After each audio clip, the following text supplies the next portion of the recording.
Bonsoir, je veux aussi remercier chère Christina Harke pour l'invitation et c'est un grand honneur de continuer à travailler avec vous et l'équipe de l'ATE.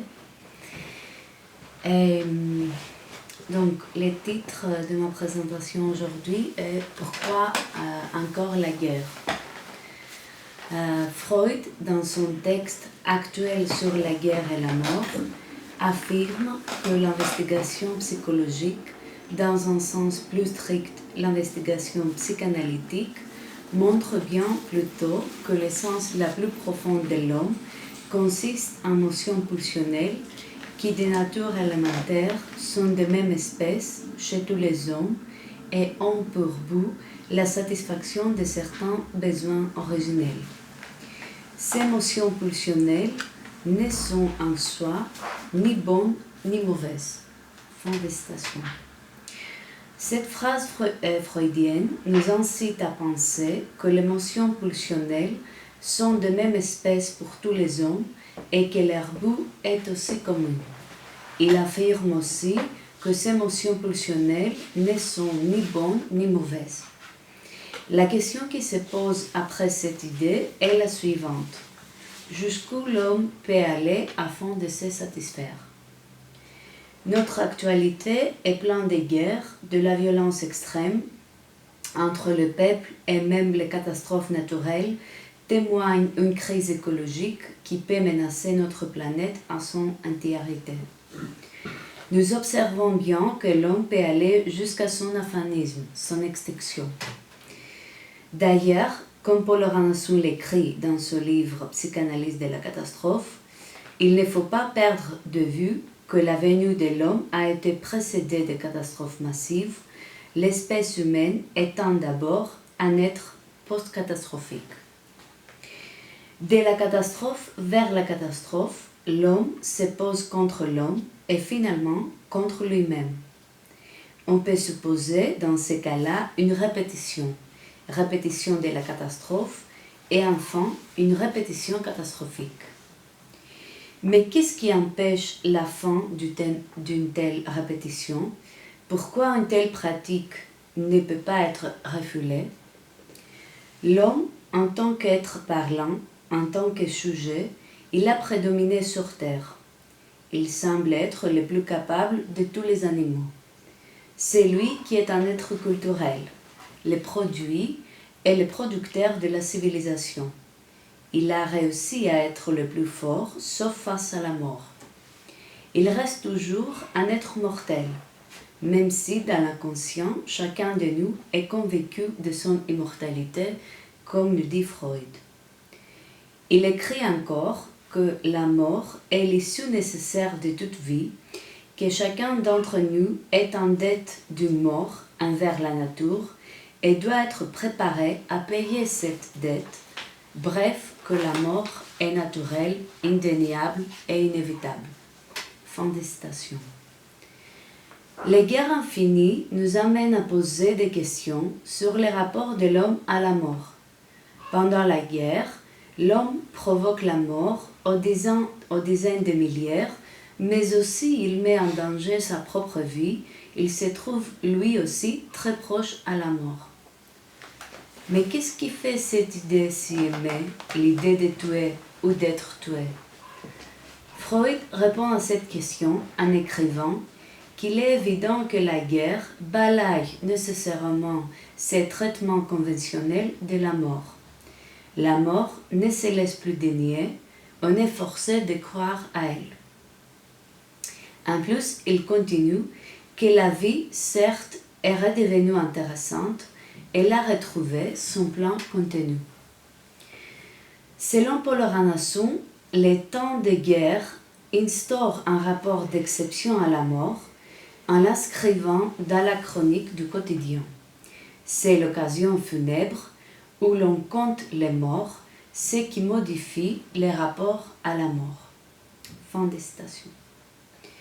Dans son correspondance avec Einstein, Freud, essayant de répondre à la question structurale « Pourquoi la guerre ?», nous écrit qu'il suppose que les pulsions de l'homme sont de deux espèces seulement, soit celles qui veulent conserver et réunir, les pulsions érotiques ou sexuelles, et d'autres qui veulent détruire et mettre à mort, pulsions d'agression ou pulsions de destruction. Il assume une polarité concernant les pulsions et ensuite il parle d'un amalgame des tendances destructives avec d'autres érotiques qu'on peut rencontrer à une action humaine.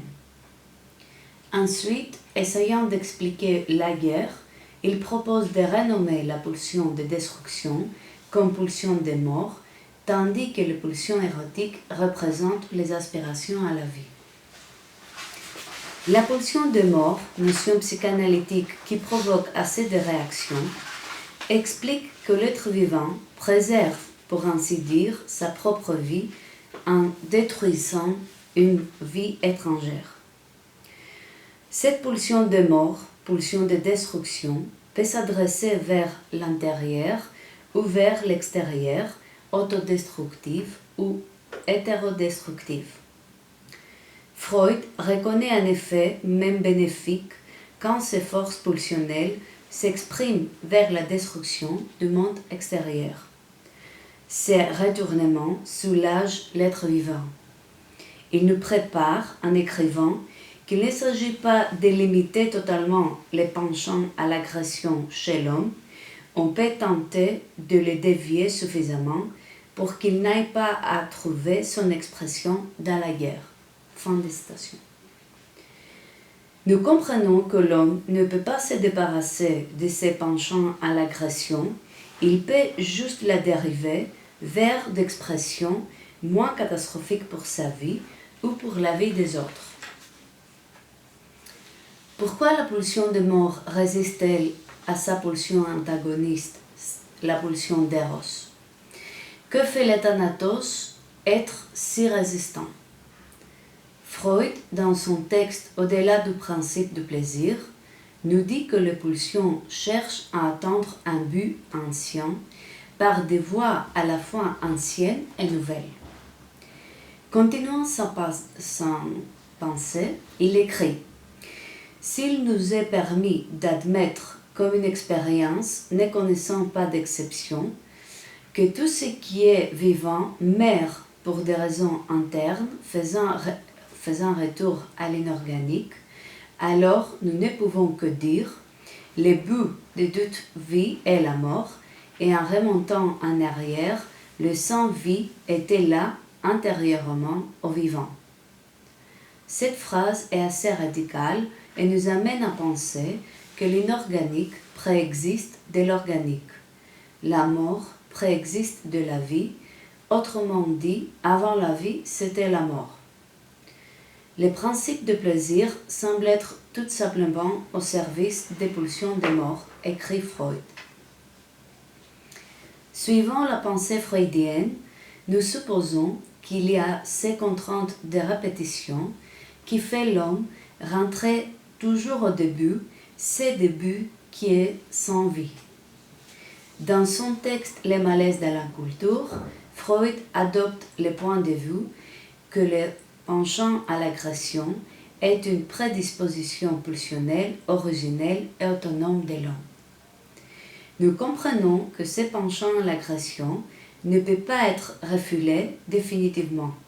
L'homme cherche toujours le plaisir pour lui-même et il devient hostile à tout ce qui le menace. Il est toujours prêt, en armes, de faire la guerre contre tout ce qui peut sacrifier son effort d'atteindre le but pulsionnel. Peut-on accuser la pulsion de mort pour la dystopie de nos jours? Selon Paul Ranson, ce n'est pas la pulsion de mort qui est cause directe de la catastrophe intraculturelle, mais bien la disjonction des pulsions de vie et de mort. Il faut donc supposer que le pic de cette tension qui mène à la détonation catastrophique collective provient d'une sorte d'implosion pulsionnelle déterminant une ligne de fracture qui atteint la culture en son cœur.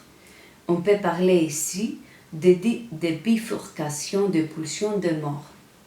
Fin de citation. Notre actualité montre bien que l'homme se trouve désorienté par ses pulsions, mais en même temps, il se trouve piégé aux pseudo-pulsions qui lui mettent vers un penchant plutôt autodestructif. Essayant d'éviter le déplaisir et la castration, il ne peut pas éviter la contrainte de répétition qui l'éloigne de ce double éternel, immortel, d'Eros et Thanatos. C'est la psychanalyse, à travers le savoir de l'inconscient, qui peut aider le sujet à faire la paix entre la pulsion de vie et la pulsion de mort, l'aider à retrouver la boussole de son désir. Merci.